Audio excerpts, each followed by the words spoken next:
There are 1.46 million people in Japan who haven't left their rooms in years. The government calls them Hikikomori, shut-ins, modern-day hermits. You probably think they chose this, that they're lazy, antisocial. You'd be wrong. Over half of Japan's middle-aged Hikikomori are women. Most were straight-A students, many had jobs. Nobody chooses this. It happens to them, slowly, then all at once. This is Yuto. He's 35 years old. He hasn't stepped outside in 15 years. To understand how he got here, we have to go back to the day everything was still normal. Yuto is 14, a second-year middle school student in a Tokyo suburb. His grades are average. His family is normal. Nothing unusual.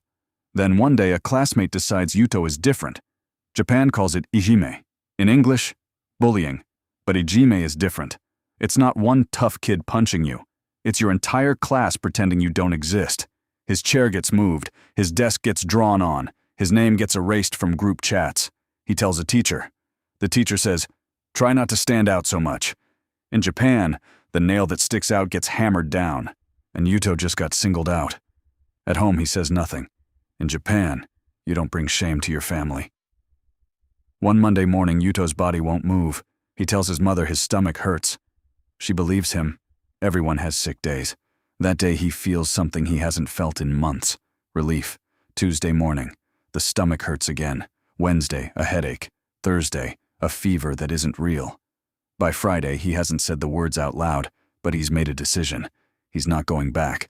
The Japanese word for this is futoko, school refusal.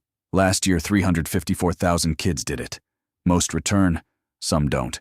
Yuto is about to find out which one he is. 1 week becomes 2. 2 weeks becomes a month. His mother starts to worry. By month 3, Yuto's entire world has shrunk to one room. 4 walls, 1 window, 1 door that stays shut. The computer becomes his best friend. Online games, anime forums, strangers who don't know his name. Online, he's not the kid everyone ignored. He's a warrior, a gamer, someone. Day and night slowly flip. He sleeps when the sun is up, wakes when the world sleeps. His body forgets how to walk far. His eyes forget how to look at distance. His mother leaves a tray of food outside his door every day. He opens the door only when she's gone.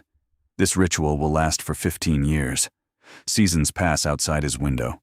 He stops noticing. He stops keeping track of days, weeks, months. Time in the room isn't measured in hours. It's measured in game levels, episode numbers, patch updates. Downstairs, his family has a different problem. What do they tell people? In Japan, there's a concept called seken-tei, face. What the neighbors think of you. Seken-tei is bigger than truth, bigger than help, bigger than your own son. So his mother tells the neighbors Yuto is studying abroad, his relatives that he's preparing for exams.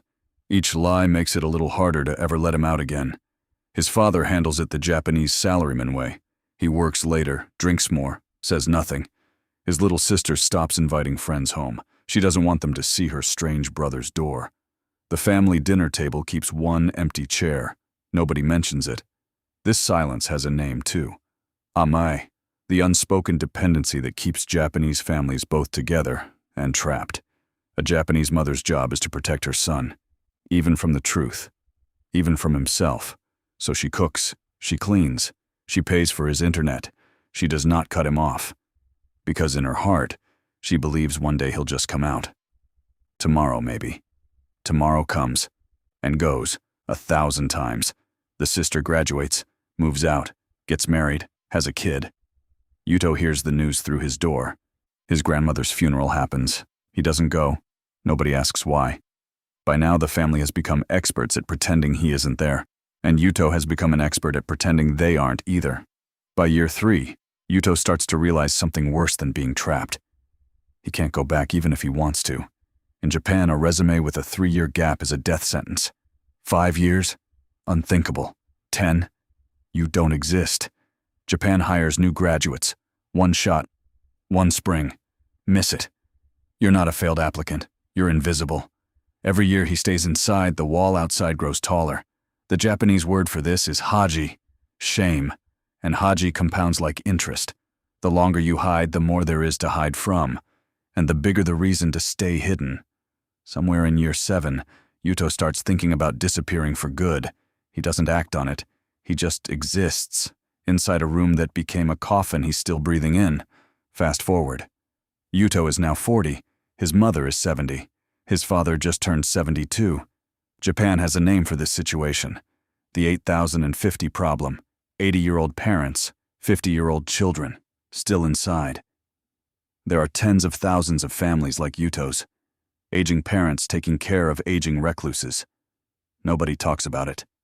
Then, one winter morning, his father doesn't wake up.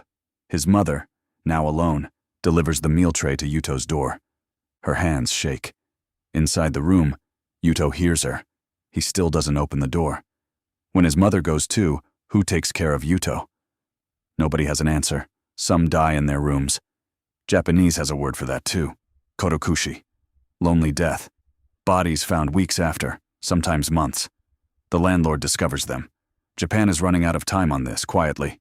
One closed door at a time. 1.46 million doors. Maybe behind one of them is someone you stopped hearing from. But the story doesn't always end in silence. In Japan, there's a service called Rent-A-Sister. Trained women who spend months, sometimes years, gently talking to Hikikomori through their closed doors. They read manga aloud, share stories, ask no questions, make no demands. One day, if everything goes right, the door cracks open an inch. Not a cure, just a bridge. The first time Yuto walks outside after 15 years, the sunlight hurts his eyes. The world still moves, just without him, for 15 years. Some Hikikomori make it back. Most don't. Yet. But here's what I want you to take away from Yuto's story. Hikikomori isn't laziness. It isn't weakness. It isn't a choice. It's what happens when shame, silence, and a rigid society trap a person inside their own house. Japan didn't invent isolation, but it did invent the word for how this specific kind of isolation feels. And because they named it, they might also be the first to solve it. If you've got someone in your life who stopped answering messages, stopped leaving the house, this is for them. Don't push. Don't shame. Just keep knocking. Gently. Sometimes that's all a door needs, someone who keeps knocking. On this channel you live a different Japanese life every episode. A yakuza in Bubble Tokyo, a sumo climbing to Yokozuna, a geisha in a secret Kyoto tea house, and now, a Japanese kid who never became any of them, because he never left his room.